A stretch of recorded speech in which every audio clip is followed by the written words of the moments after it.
14 years ago, now let's go to 13 years ago, I experienced something that I'd never experienced before in my life.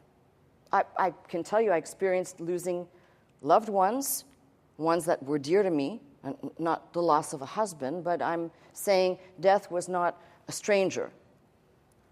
But what was people whose design was evil and mischief, who set out on a mission to, if like a jealous woman,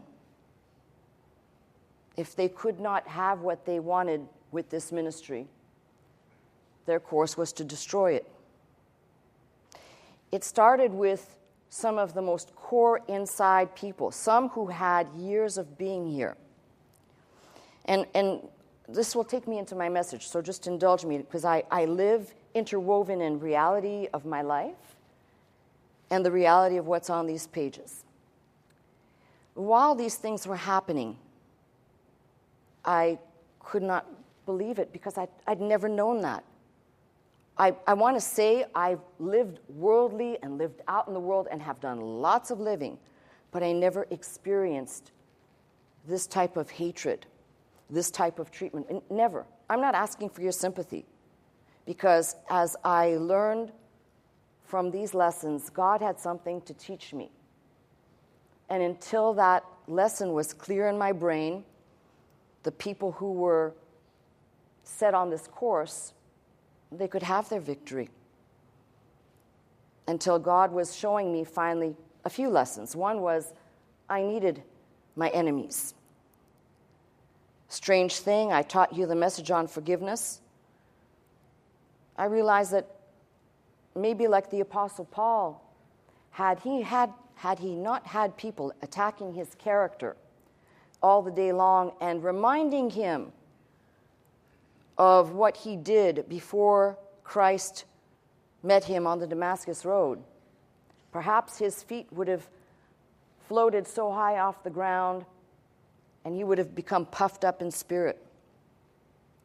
Now, whether they were messengers of the devil, which he says in one place, being buffeted by the devil, or whether it was in God's greater plan to make sure that this was to give glory to him, that God would obtain the glory for this individual who he turned around and decided sovereignly to use.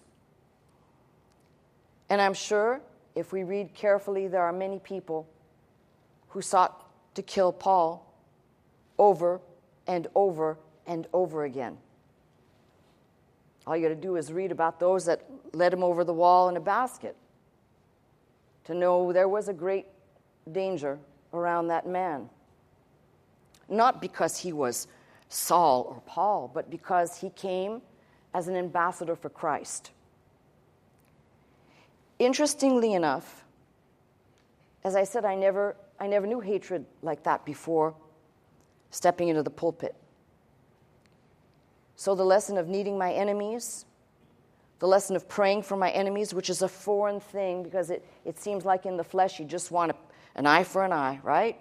Just whatever they dish out, let's just dish it back.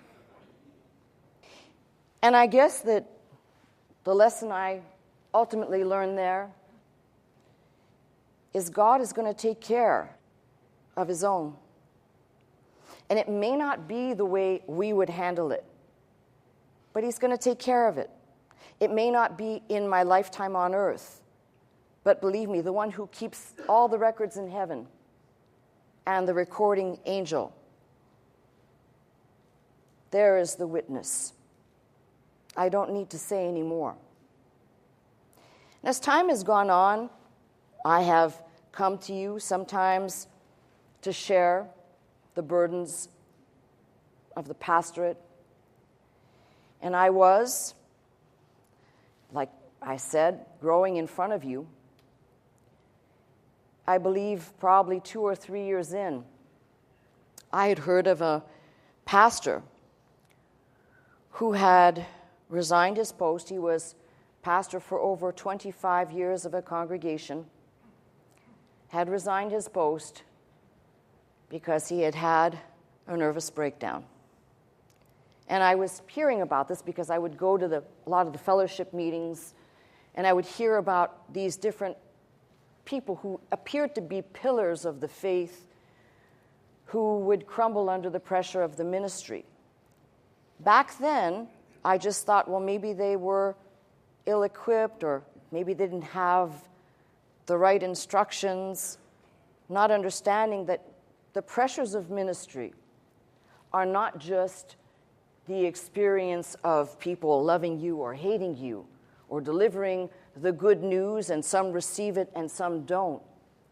But the pressures that come with this position, if a person genuinely desires to help the people around them in the Word of God, really the pressures come mostly from the devil and the powers that flow from him to hinder, to make a mockery of, to destroy, to tear down. And I began to see that there was definitely a pattern, because for every time that some new person came along on a mission to try and destroy, to shame, to defame, to undo the ministry, to lure people away, it seemed as though each time the magnitude of it would get worse. And each time I would find myself coming a little bit quicker to the reality God is going to see me through. At the beginning, it was difficult. I would simply say the words, but was it in my heart? I have no idea. I just waited. I said it. That was an act of faith in and of itself. But as these things kept coming, and they still keep coming, I now recognize that this is a lifelong battle. This isn't like, okay, now we've won this battle and there'll be no more. But the fact of the matter is, God is in control. The fact of the matter is that God, as I said, takes care of his own. And if we're really going to pay attention to what's in God's book, there are some really good instructions. In fact, they're so good, they've been repeated here so often over the years. Dr. Scott, in his 30 years of ministry, and at least several times in my 14, and if you include the times that we have played this type of instruction on the network, it is unbelievable. And yet when it happens, that is, these troubles, you can easily forget the instructions. It's what happens to most of us.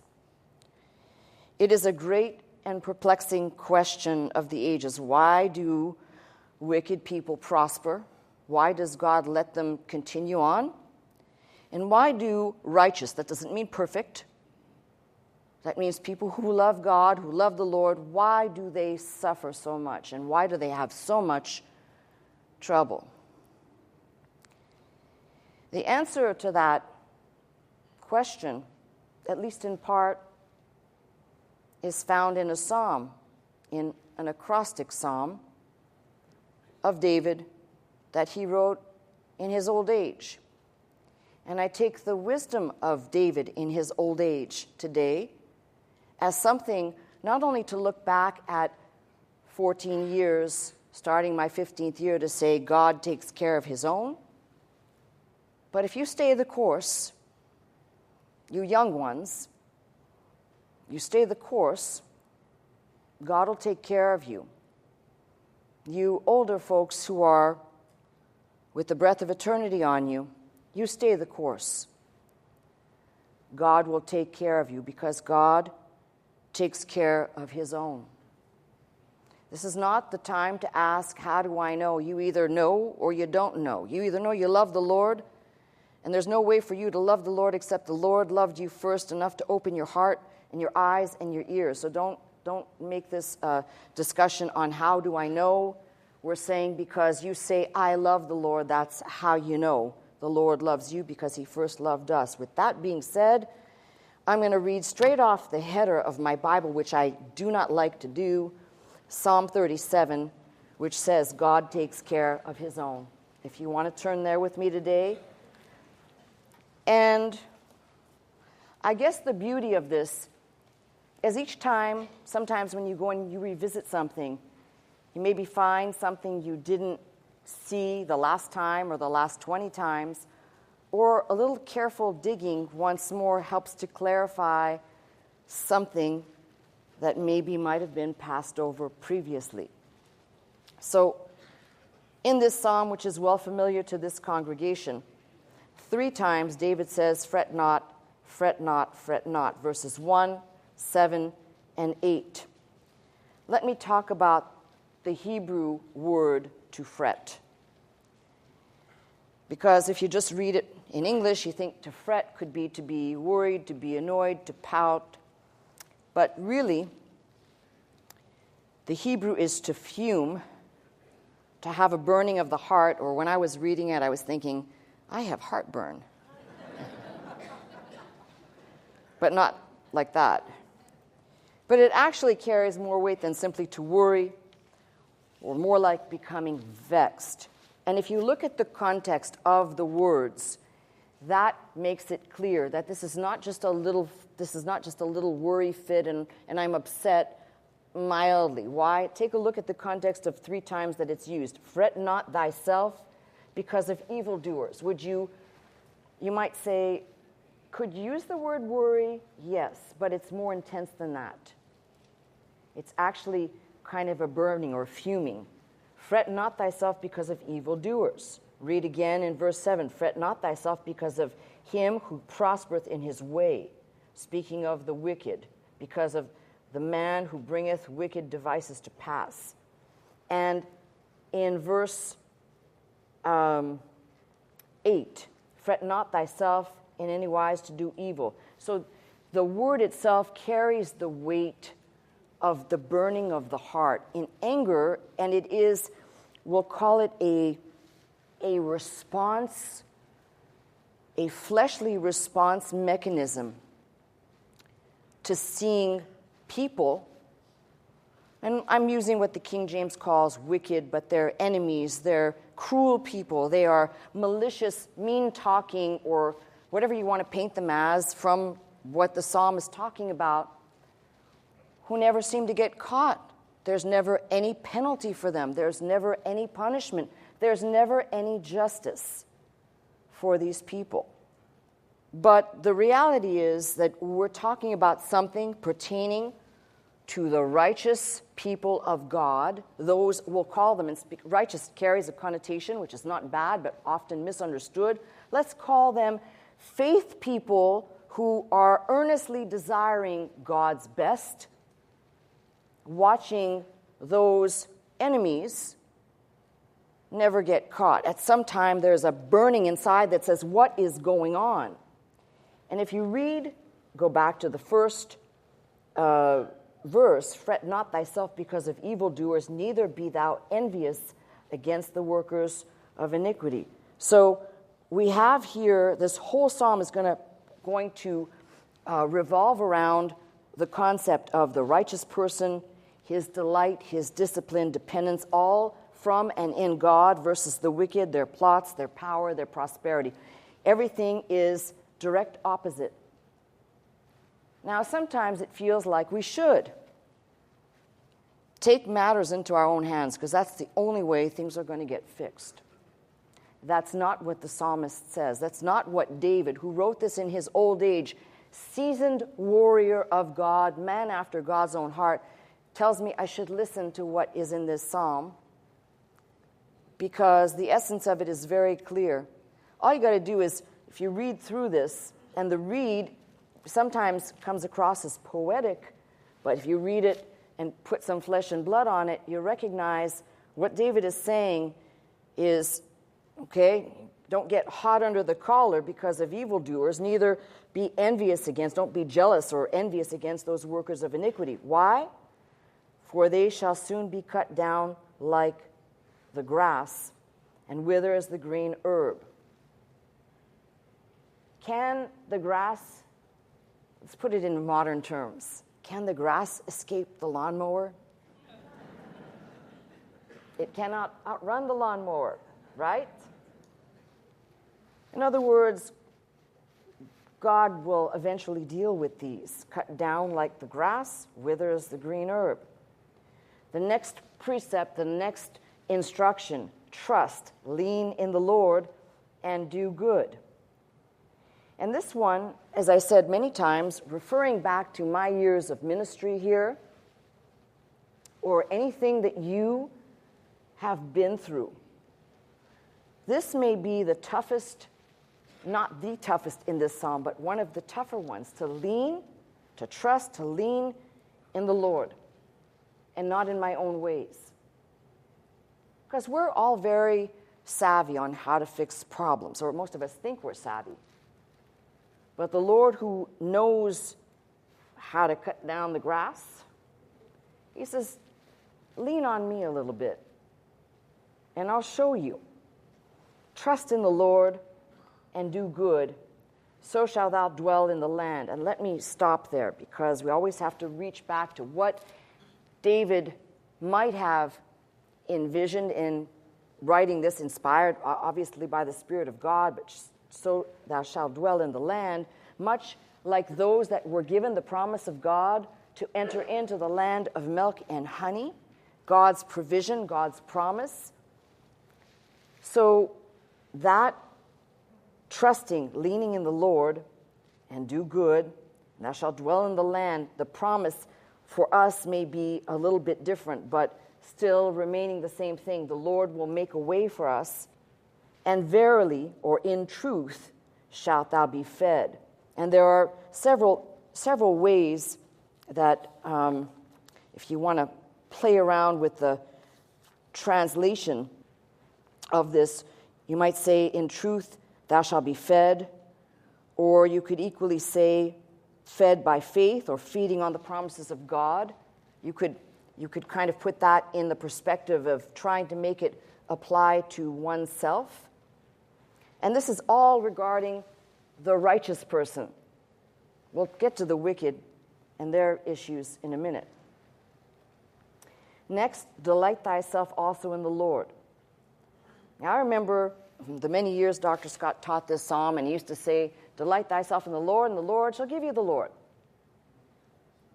I remember the first time he said that, and I was kind of like, what? But it now makes sense to me. If your delight is in him, he delights in you. There's actually a passage in Proverbs that says that. He delights in you. Elsewhere, you're the apple of his eye. So if that is true, delight yourself in the Lord, and he shall give thee the desires of thine heart. What's in your heart? Love and delight in the Lord. Lord, I'm praying now, and I'm saying this openly, that I have committed it all to the Lord. The past hurts, the present issues, and the future ones, because there's still yet to come, things yet to happen. But before I start fussing over those things, my delight is in him. Why? Because I know, I've said this before, he loves me. He loves you. The most interesting thing that one could ever possibly think about is that he chose us. He chose you and me, individuals, not born of some precious, noble descent, not necessarily people of society, but that he chose us. I want to stop right there, because I always fly by these things and I don't get the chance to kind of just go, yep.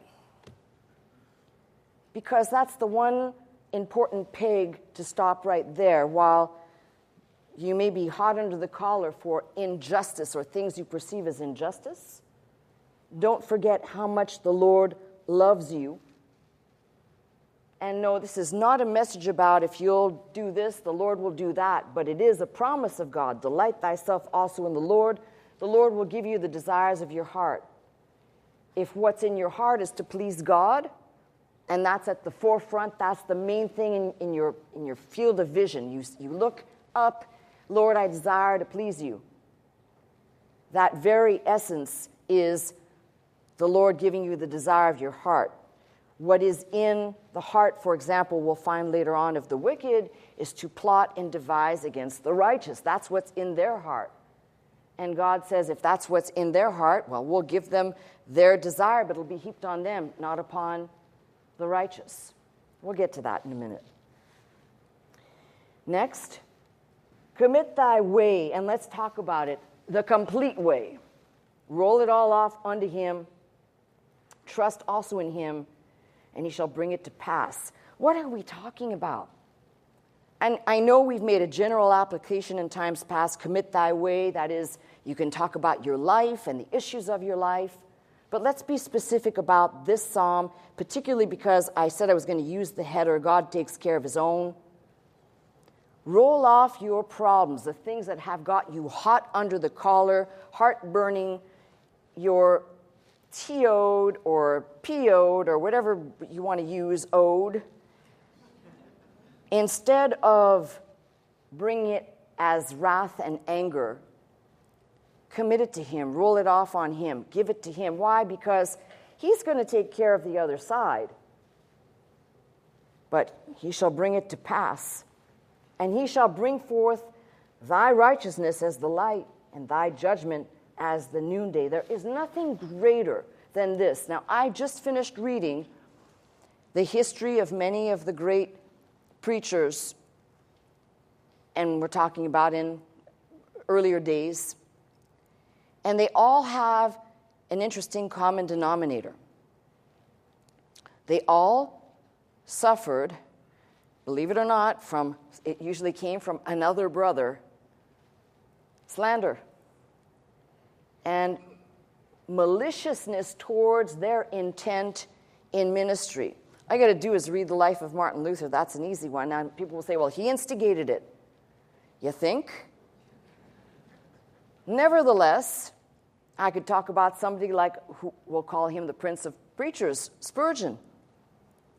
And yet, he was dragged through. Everybody has had their lot. This is what I love about this. This verse 6 tells me something about what God is going to do when it's time to vindicate you. And he shall bring forth thy righteousness as the light and thy judgment as the noonday. When it is time for those people who have suffered injustice, God will be, believe me, he will be like a beam of light so bright to vindicate people who have been wronged. And that same light that brings people into his presence, that clarifies or that brings something that now sets the record straight, will also be the same light that will cut down and cut asunder. That's the beauty of it. Rest in the Lord. And this word here is not kick your feet up and take a break. If you read your margin, if you have a Bible like mine, it says, be silent to the Lord. In other words, shut up. Quit talking. Quit moving. Quit complaining. Quit being angry. That's what that rest in the Lord means. And here's the companion of staying silent in the Lord. It doesn't say stay silent forever. It says on this matter, with the subject matter we're dealing with, be silent and wait patiently for him. Can you do that? No. God is, maybe an angel is looking down and talking to me saying, can you do that? Can you stay silent and wait on him? Can somebody get the Jeopardy music out? Because the staying silent, well, that won't last very long. You know that. Where we love to spread our complaints around, right? And waiting patiently for him. When was the last time you waited patiently for him? And all you got to do, this is why I love this book, all you got to do is read about the people in the book. Some of them had, bugs in the pants, so impatient they couldn't wait. They took matters into their own hands, and God, even when they did that, was teaching them the lesson to wait. When God says wait, you wait. So be silent and wait patiently for him. Not wait patiently for someone who will listen to you. And on that subject of listening, oh, here it comes. Because even I have to learn the lesson. Sometimes, I think God gives us clear cues that we're talking to the wrong people or to the wrong person. You ever talk to somebody who does not listen to you? Now, husbands and wives, don't raise your hand. You ever talk to somebody and you know they're not listening to you? Yes, ma'am. I think that's God's way of saying, be silent and wait on me. Because basically what you've just done is you've just wasted a whole bunch of oxygen on somebody who does not have the ability to help you. Shh, silencio. Zip it and wait for me. Can you do that? Fret not thyself because of him who prospereth in his way, because of the man who bringeth wicked devices to pass. Again, remember the fretting, the hot under the collar, the I feel I have been maligned or this is an injustice. Stay put for a minute. And that minute may last your entire lifetime. This is the problem. We think we should see justice in our day. Why? When you know ultimately what the book says, we shall all stand before him. Can you wait until that time? Because you know it's going to be interesting to see what happens. All the people that people said, no, that person, write that person off. That's going to be the one God shines the bright light and says, vindicated. And like a flashlight or a spotlight, enter in. And there'll be other people who will say, what about that person? Look what that person did. And God's bright light will come down and cut asunder. Split in two, cut down. Or just be cast into the lower regions without light. How's that? Cease from anger, which is kind of the buildup. If you talk about the fretting left undone or not committed to him, not rolled off his way, does indeed become anger and also wrath. These are manifested. Fret not thyself in any wise to do evil. In other words, just because of what you see happening to you doesn't mean now you should now take the mind of the world and say, well, this is how I'm going to solve the problem. For evildoers shall be cut off. You see, there is a really good pattern here. And as I said, David wrote this in his old age. If you're not sure about that, verse 25 says, I've been young and now am old. That's enough for me to know he wrote this with lots of experience behind him. So I'm going to take it from someone who's got lots of experience. God's going to take care of his own. Might be the 10th time I've said that. I might repeat it some more just until I make sure that you leave here saying, God's going to take care of his own.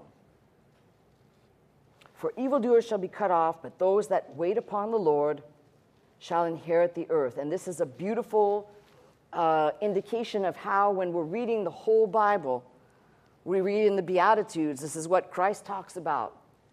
Those inheriting the earth. He talks about the meek, those that are wearing, we'll call it bit and bridle. Those that wait upon the Lord shall inherit the earth. For yet a little while, here it comes, and the wicked shall not be. Yea, thou shalt diligently consider his place, and it shall not be. But the meek shall inherit the earth, and shall delight themselves in the abundance of peace. Now, from verses 1 to 11, it's really, you've got righteous and wicked.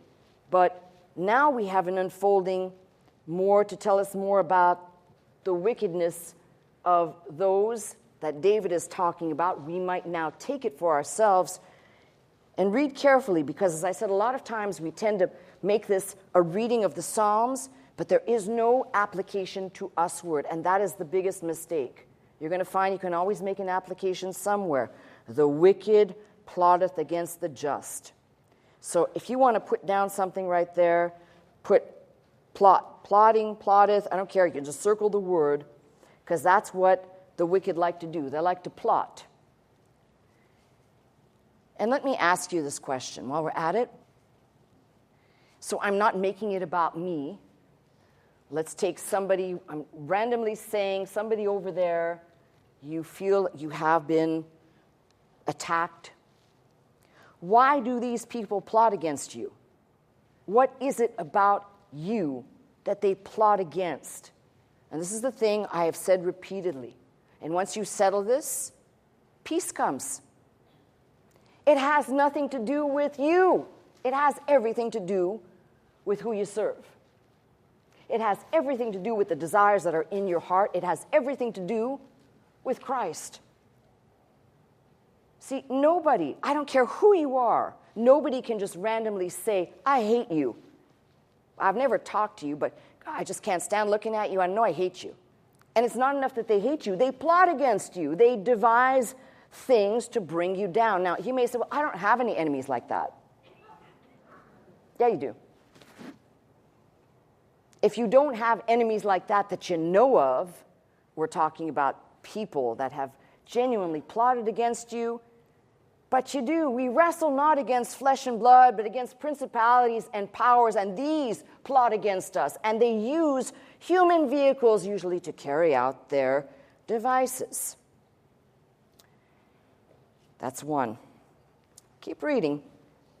The Lord shall laugh at him, for he seeth that his day is coming.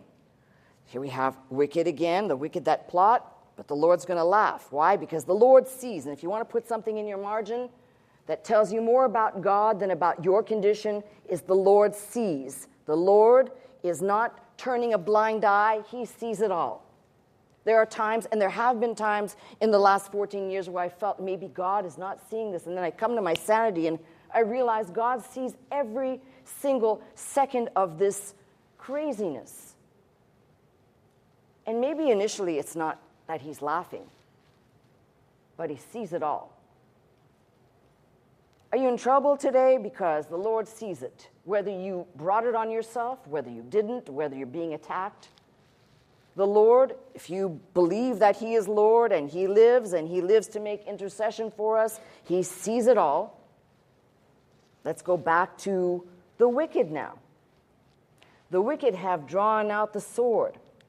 They have bent their bow to cast down the poor and the needy and to slay such as be of an upright conversation or behavior. So their power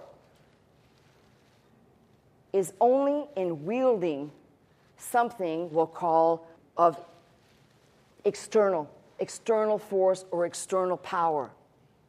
When we talk about the power that God gives us, the power God gives us is dunamis from inside. These wicked ones, all they have, it says they've drawn out the sword. And you can say, well, that's David's day, but it's every single day until the end of time. Those that come against the just, they usually come against the just in an external display of power. It is not from God.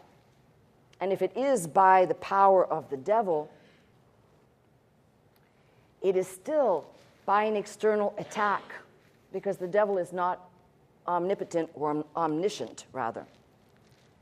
Their sword shall enter their own heart. That's what I like. Their power, their own devices, the sword shall enter their own heart. Their bows shall be broken. So I don't know who's going to do it, but it's not going to be me. Could tell you that much. I'm not much of a sword breaker. I've been known to break other things. We'll leave that alone for right now. Now, we went from the power. Take a look at the prosperity. A little that the righteous man hath is better than the riches of many wicked. I'm going to read that again, because that should be something for the people that say, but I don't have much. Read it again if you're one of those people that says, I don't have very much. A little that a righteous man hath is better than riches of many wicked. In other words, whatever you have, that's little. Think about it this way. The widow with the little bit of what she had, that God then manifested into being enough and sufficient, versus the overabundance of the wicked. And this is why when people say, but I don't have, and the focus, I preached a message a week or two ago on what God will do with your insufficiency. Recognize this. A little that you have is better than a whole lot that some wicked other person has. For the arms of the wicked shall be broken, but the Lord upholdeth the righteous. He has got me. It doesn't mean that he's going to prevent me from things like falling into temptation or falling down, but the Lord has me. In this context, the arms of the wicked shall be broken, but the Lord is holding the just ones up. He's holding them in place, if you will. The Lord knoweth the days of the upright. So the Lord sees, the Lord upholds, the Lord knows. He knows, just like David's writing in Psalm 139 about thoughts afar off, if I make my bed in hell, if I take flight, like any place that I might go, the Lord knows my days. Not only does he know the days as I live them, he knows my days as they are numbered. I don't. He knows them. And I have to put this in here because it's a must. I really have come to this absolute, it's impossible. When I look back at my life and I look at all the steps and every place that I have been, the timing of my life ending up to be by Dr. Scott's side, I always have to look back at this and say, the Lord not only saw, but the Lord knew. The Lord guided. Later on, it'll say, the steps of a good man are ordered by the Lord. Well, all of that was happening. The Lord was entering in. Why? Because the Lord takes care of his own. I'm going to ask the question now because I've just repeated that. Are you his own? Yes. That was about 75% of you. So for the 25% that weren't sure, if you're here and you're listening, it's because you have a desire for him. That means you're his own because no man can come except you be drawn by him. So let's do that again. Are you his own? Yes. Then God takes care of his own. And any part of this, in whole or in part, is yours to lock on to. He sees what you're going through. He'll uphold you. He knows your days. He knows your suffering. He knows the things you've been through. He knows when you are, I'm trying to find a better word than this, but I can't. He knows when you're fudging it versus faithing it. It's the best word I could find.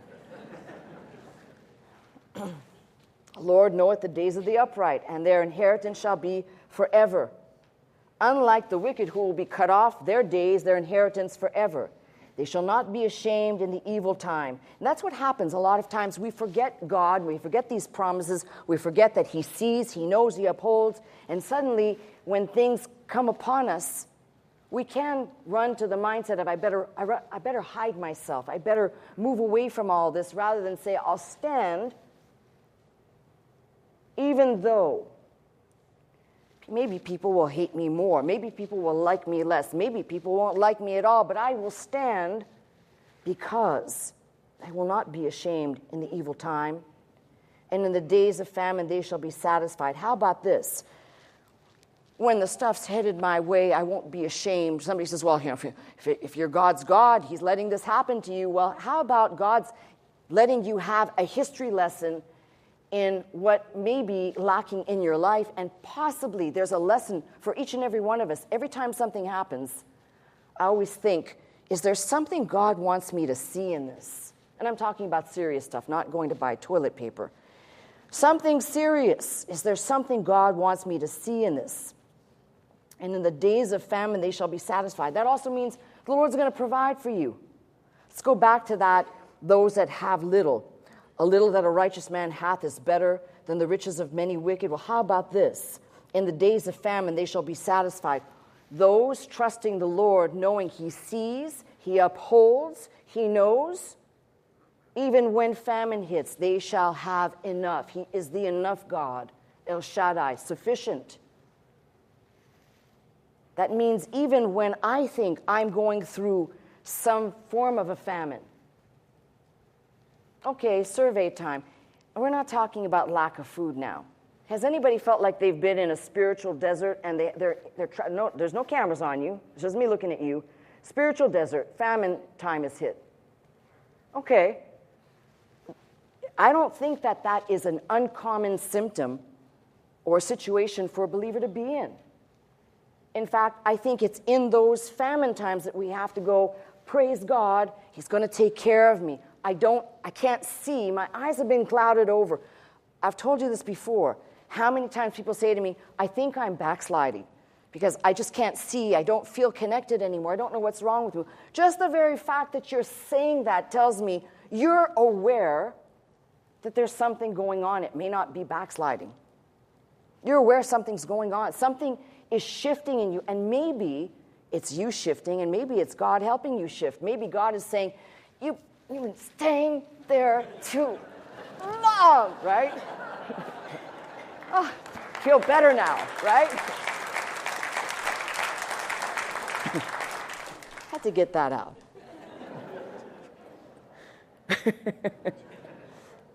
Now, take a look at this. And you keep reading in here, the protection. But the wicked shall perish, and the enemies of the Lord shall be as the fat of the lambs. What happened to the fat of the lambs? They're completely consumed. They shall consume into smoke. They shall consume away. Gone. Oh, I agree with you. Where'd they get the fire? Not the water.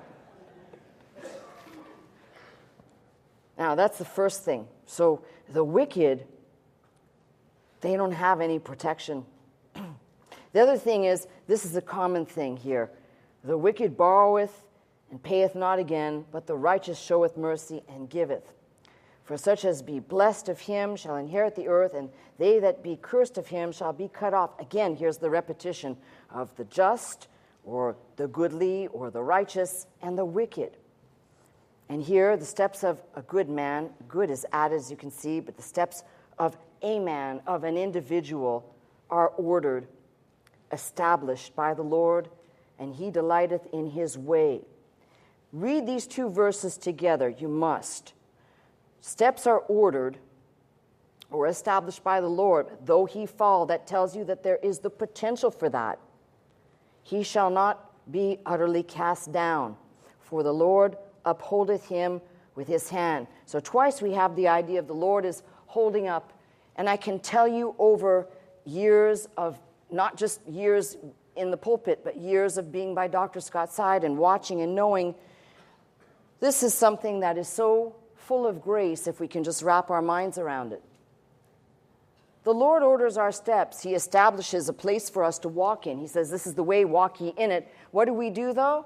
We're always the same way. We see the path, and we say, gee, I don't know about that. Yeah. We start to complain, we get a little skittish, and we do what sheep do, and we go off in different directions, which is definitely the definition of sin. And it says, even though he fall, he shall not be utterly cast down. This is hope for mother or father with children who have kind of abandoned the faith walk. This is hope for children whose parents have abandoned the faith. For anybody that you know, where if God planted the seed, what is the cure for all of this? The cure, faith cures the fretting. Faith cures all of this. Trusting, that second, third verse, trusting, leaning in the Lord, delighting, committing your way. All of those first 11 verses give you, we'll call it the prescription for application to making it through the tough times. But the righteous man's walk is not just, I'm on this path and it's always the straight and narrow, but rather if he should fall, he shall not only be cast down. It means God does not expect anybody, don't let anybody ever tell you, God expects you to be perfect now. Now you know the truth, you better live up to it. Tell him to go pound some sand somewhere. My Bible says, and I have David as a witness and abundant others, that our life is a series of these. You think You figured it all out, and then you find out that you haven't. And that's a successive pattern until you drop dead. You might do it 100 times. I got this thing figured out. And God says, like the Rubik's Cube, no, you haven't. Here, figure it out now. You might like it better this time. Let's keep going. And I told you, this is why I said, I'm going to take this from someone who had written this in his old age. I've been young, and now I'm old, yet I have not seen the righteous forsaken. Let's put up, there's a comma right there, and let's really kind of emphasize that first. I've not seen the righteous forsaken. If you look back, don't just look back at my chronicles of 14 years or my 50-plus years of living. Look back at your life. Has God seen you through? Yes. I have not seen the righteous forsaken. It doesn't say the perfect. It says the righteous. Those that love the Lord, I've not seen them forsaken. Those that are going to stay by the stuff, I've not seen them forsaken, nor his seed begging bread. That means God cares and it matters to him. He is ever merciful and lendeth, and his seed is blessed. Here comes some more instruction, kind of interesting. Depart from evil, do good, and dwell forevermore. For the Lord loveth judgment and forsaketh not his saints. Again, another reinforced idea. He's not going to leave you. He forsaketh not his saints. They are preserved forever, but the seed of the wicked shall be cut off. God sees, he knows, he's going to take care of. The righteous shall inherit the land. This is the theme that keeps being repeated.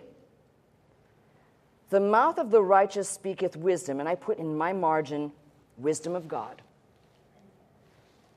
The mouth of the righteous speaketh wisdom, and his tongue talketh of judgment.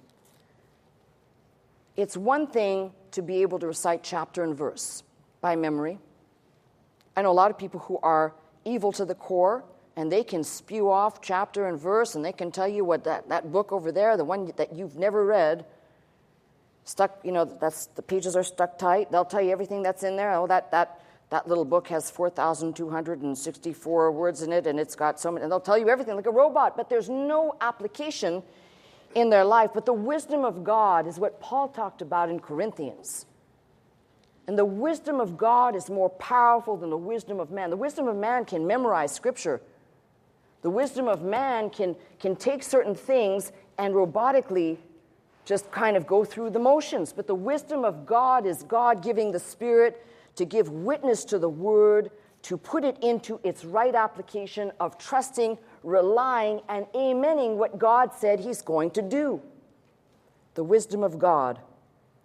And the law of his God is in his heart, and none of his steps shall slide.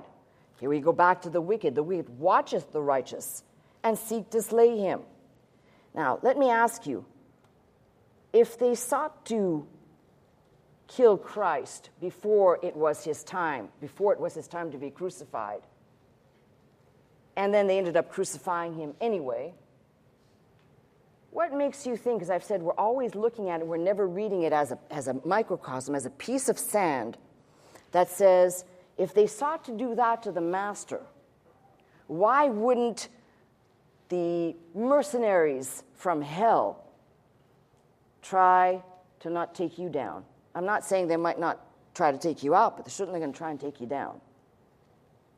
The whole thing, as I've said, comes back to getting into your head. The Lord is going to take care of you. God takes care of his own. The wicked watcheth the righteous and seek to slay him. The Lord will not leave him in his hand, nor condemn him when he is judged. So the Lord is with us. The Lord sees, he knows, he upholds. The Lord is with us. The Lord orders our steps.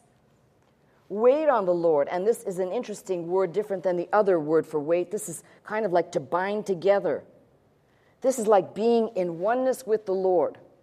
That means go back, find a promise, get it together, and by, we'll call it union of faith, bind together, wait on the Lord, keep his way, and he shall exalt thee to inherit the land. So of all these things, In the binding of a word, we talk about speaking a promise. If any two or three are gathered and you speak something and you claim it by faith, it says it's established. This is almost that same principle of binding together with the Lord. And he shall exalt thee to inherit the land. That means of all the things, the Lord is not only going to see you through, let's put this in present and future. He's going to see you through. He's also going to bring you in. And when I say that, I'm talking about a future time. Again, it comes back to trusting the Lord. We have to bind together. Then verse 35 and 36, I have seen the wicked in great power, spreading himself like a green bay tree. You know what's interesting is I had to look this up because I wondered, what's a green bay tree? Well, the first thing is it's a tree that can get really big, but it has no fruit. What do we call that? Useless. Scratch out green bay tree and put useless. I have seen the wicked in great power, spreading himself like a green bay tree, but nothing, no fruit. Yet he passed away, and lo, he was not. Yea, I sought him, but he could not be found. So all of this spreading out and taking up all this space, bearing absolutely nothing. Mark the perfect man, that's italicized too, man, and behold the upright, for the end of that man is peace. We come back to trusting the Lord. But the transgressors shall be destroyed together, and the end of the wicked shall be cut off. But the salvation of the righteous is of the Lord. He is their strength in a time of trouble. Let's go back and put this all together. He's not only their strength, it also says the Lord shall help them and deliver them. He shall deliver them from the wicked and save them because they trust him. What is all of this? God takes care of his own. I'm looking at and remembering coming into the studio and seeing little blue pieces of paper posted up in the hallway that were a celebration of Dr. Scott's anniversary. And interestingly enough, I think it was his 10th anniversary. His 20th anniversary. And I remember thinking to myself, 20 years, not counting the years of ministry that he had before he came here, a lifetime, 50 years of ministering to people, 50 years of love and hate, 50 years of gospel and goodness, and 50 years of a lot of trash and stuff that happened along the way to that man that no one should have to go through. And then I realize that is the path for every individual who will walk the walk to fight the good fight of faith. And all I have to do is recognize, if I go back and I'm reading through, God takes care of his own. He's going to see me through. And if I'm really thinking about it, all the things that I might get hot under the collar about usually have to do with this thing. Why isn't God doing this yet? Shh. Silence. Wait patiently on him. And if you start that process and you stop it, start it all over again, because eventually, from this page alone or from the pages of this book, which I have just shared with you of my life, the reality is that God will enter in and he'll work it out. It may not be the way you think it's going to be worked out. It may not be exactly the way you planned it to be, but God's got a better plan. And his plans for you are plans of peace and of goodness and not of war and misery. And yet, in the process, the lessons that you can glean from this will help you maybe the next time when you're walking around saying, why is this happening? Fret not, fret not, fret not. But even above that, the cure for fretting, faith and trusting the Lord. Now, I look at what is ahead, and I think to myself, my late husband had 30 years of ministry, which means I have 15 plus years just to get to where he was. And there are days when I think, I don't know how he did it. That's pretty intense. But what have I just said? This whole message. The Lord's going to take care of you. The Lord's going to take care of me. The Lord's going to take care of this ministry. Why? I belong to Him. You are His. We are His. The church is a people who belong to the Lord. N'est-ce pas? Right? That's what I said. And you even speak French. Wow, that's remarkable. Or understand it. What I want you to leave here today with is something that, although a lot of the words are intense, and this whole message is a very intense subject, but rather what it should do is it should send you out the door saying, you know what? Pastor's right. There's going to be stuff and more stuff and more stuff, but God's going to be with me. He's going to take care of me. My responsibility is to keep faithing, to keep trusting, and to have the knowledge. The battle doesn't stop at the last victory. The battle will continue until there's no more breath in your lungs. And that battle for some may be something that appears small to some and rather insignificant, and maybe for others it's something that is so grand and so the largeness of it is incomprehensible. It doesn't matter. God takes care of His own. Now, my question, just to make sure I repeated it enough, are you His own? Yes, ma'am. Well, then God's going to take care of you. I hope this will be an anniversary message that next year I'll say, you know, I preached that message back there.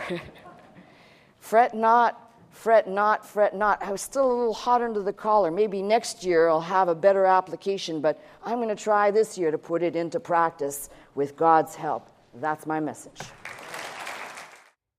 I'm Pastor Melissa Scott, pastor of Faith Center, Glendale, California. I teach every Sunday morning at 11 a.m. If you'd like to attend services with us, simply call the 800 number, that is 800-338-3030, to join us. If you'd like to watch, listen, and learn 24 hours a day, simply log on to our website at www.pastormelissascott.com.